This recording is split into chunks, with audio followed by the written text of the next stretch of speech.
উত্তোলন করে সবাই চলো রে যাই মধুর বৃন্দাবনে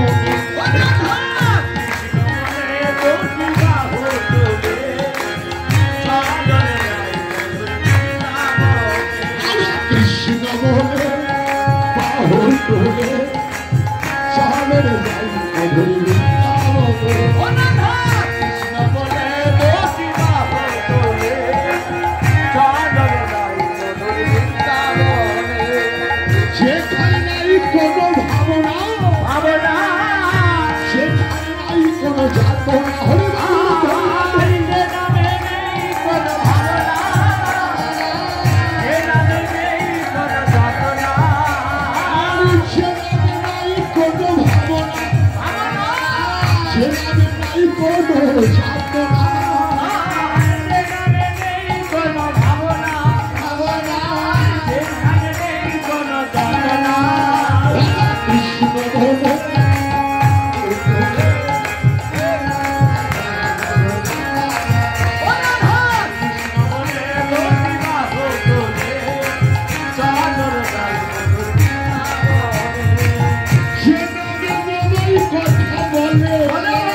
এতক্ষণ বলে কি